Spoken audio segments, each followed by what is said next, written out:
बातमीपत्राच्या सुरुवातीलाच बातमी पाकिस्तानमधून आहे। पाकिस्तानच्या लाहोर आणि मुरिदकेमध्ये टीएलपीच्या आंदोलकांनी जाळपोळ केली आणि पाक सैन्याकडून टीएलपी म्हणजेच तेहरीक-ए-लबैक या संघटनेच्या आंदोलकांवर गोळीबार करण्यात आला आहे। या गोळीबारात 10 आंदोलकांचा मृत्यू झालाय।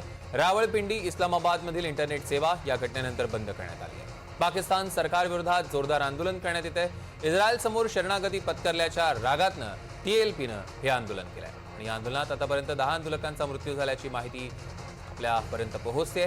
पाक सैन्याकडून टीएलपी आंदोलकांवर गोळ्या झाडण्यात आलेल्या आहेत। पाकिस्तानच्या लाहोर आणि मुरिदकेमधली जाळपोळ आपण बघतोय। जाळपोळीनंतरची दृश्य एनडीटीव्ही मराठीच्या स्क्रीनवर।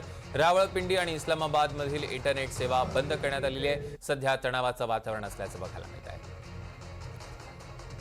पाकिस्तान सरकारविरोधात जोरदार आंदोलन करण्यात आलं। इस्रायल समोर शरणागती पत्करली आणि याच रागातनं टीएलपीनं हे आंदोलन केलेलं आहे। ही खास दृश्य पाकिस्तानमधनं थेट एनडीटीव्ही मराठीच्या स्क्रीनवर। या संदर्भातले अधिकचे अपडेट्स आपण घेणार आहोत। रामराजे शिंदे आपले प्रतिनिधी आपल्यासोबत थेट जोडले गेले, त्यांच्याकडून राम, सध्याचे काय अपडेट्स आहेत?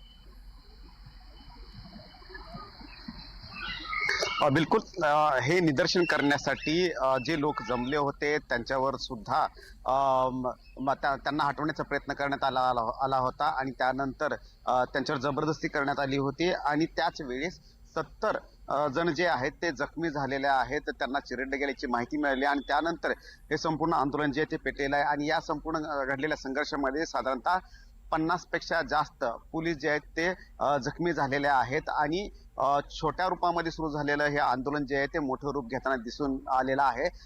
पॅलेस्टाईनच्या बाजूनं पाकिस्ताननं असायला हवं असं या इथल्या काही लोकांचं म्हणणं होतं, परंतु इस्रायल सोबत पाकिस्तान समझोता का करत आहे किंवा कशा पद्धतीने सहकार्याची भूमिका करत आहेत याच्यावरूनच हे संपूर्ण गदारोळ सुरू झाला होता आणि त्यानंतर याची संघर्षाची ठिणगी जी आहे ती वणव्यामध्ये पेटली आणि नंतर हा मुरिदके जो की पाकिस्तानचाच एक भाग आहे त्या ठिकाणी हा संपूर्ण संघर्ष जो आहे तो घडलेला आहे आणि सुरक्षा यंत्रणा आणि त्याचबरोबर निदर्शन करणारे यांच्यामधला हा संघर्ष जो आहे तो आता शिगेला पोचलेला असं म्हणता येईल।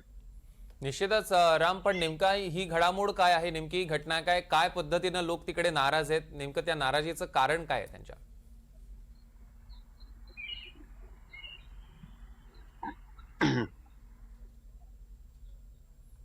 रामराजे, माझा आवाज तुमच्यापर्यंत पोहोचतोय? बिलकुल या गटाचं निदर्शन करणाऱ्या गटाचं म्हणणं हेच होतं की इस्रायल सोबत कोणत्या परिस्थितीमध्ये कसलाही करार करू नये किंवा सौहार्दाचे संबंध जे आहेत ते स्थापन करू नये, कारण पॅलेस्टाईन सोबत पाकिस्तानचे संबंध जे आहेत ते सुधारणं आणि त्याचबरोबर त्यांना मदत करणं हे आवश्यक आहे आणि त्यासाठीच निदर्शनं जे आहेत ते केली जात होते आणि त्याच वेळेस जे तिथे सुरक्षा रक्षक होते त्याचबरोबर पोलीस यंत्रणा होती, त्यांनी या निदर्शकांना हटवण्याचा प्रयत्न केला गेला होता।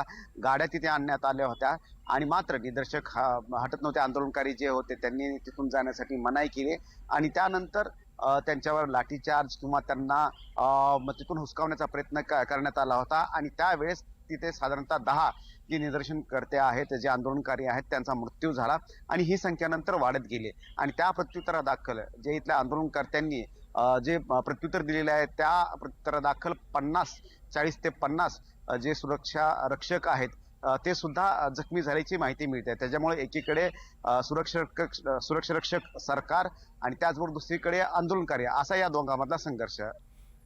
निश्चितच रामराजे, या संदर्भातली अजून एक मोठी अपडेट येते, त्या संदर्भातली घ्यायची पण आधी त्याची सगळ्यात आधी ती माहिती सांगूया। 250हून अधिक कार्यकर्ते मारले गेल्याचा दावा पक्ष करते आणि दुसरीकडे टीएलपीचे जे प्रमुख आहेत रिझवी, त्यांना सुद्धा 3 गोळ्या लागलेल्या आहेत आणि ते गंभीर जखमी असल्याचं कळतंय। पाकिस्तानमध्ये टीएलपीचे प्रमुख साद हुसेन रिझवी गंभीर जखमी झालेले आहेत। 3 गोळ्या रिझवींना लागल्या आहेत। सध्या त्यांची प्रकृती गंभीर आहे आणि 250हून अधिक कार्यकर्ते आणि नेते मारल्याचा दावा हा पक्ष करताय।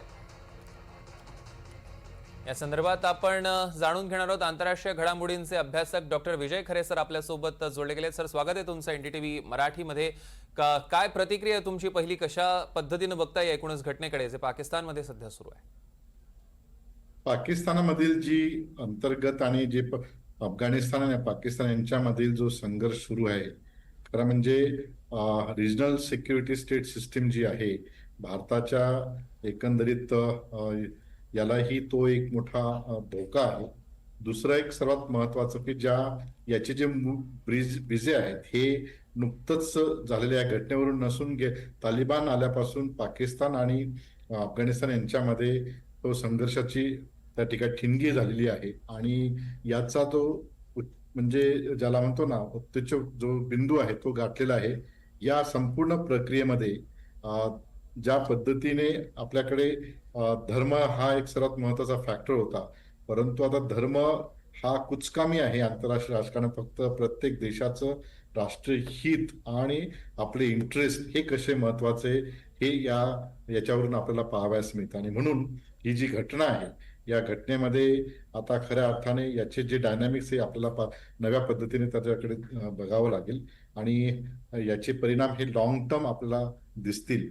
एक तर अफगाणिस्तान आणि पाकिस्तान यांच्यामध्ये विशेषतः अफगाणिस्तानचे परराष्ट्र मंत्री भारतात येऊन ज्यावेळेस चर्चा आणि त्याचं इनडायरेक्टली ट्रॅक टू डिप्लोमॅसीद्वारे आपण स्ट्रॅटेजिक संबंध बळकट करण्याचा प्रयत्न करत होतो त्याच वेळेस या दोन्ही याच्यामध्ये अशा संघर्ष होणं म्हणजे एक प्रकारे त्याला एक वेगळ्या दिशेकडे हा प्रश्न नेण्याचा त्यांचा एक कुटील डाव दिसतो की काय असं दिसतंय. दुसरीकडे चीनचं जो इंटरव्हेन्शन आहे त्या ठिकाणी चीनची इन्व्हेस्टमेंट ज्या पद्धतीने अफगाणिस्तानमध्ये आहे त्याच पद्धतीने चीनची इन्व्हेस्टमेंट ही पाकिस्तानमध्ये आहे. आणि पाकिस्तान आणि अमेरिका हे सध्या स्ट्रॅटेजिक अलायन्सद्वारे एकत्र येण्याचा प्रयत्न करताय. आणि त्याचबरोबर अफगाणिस्तानचं जे बंदर आहेत किंवा अफगाणिस्तानचे स्ट्रॅटेजिक बेस आहे तो बेस अमेरिकेला हवा आहे. आणि त्याला अफगाणिस्तानच्या तालिबान सरकारने पूर्णपणे त्याला त्या ठिकाणी नकार दिलेला आहे की अशा पद्धतीचा मिलिटरी बेस आम्ही आता परत देणार नाही. आणि हे सर्व डायनामिक्स या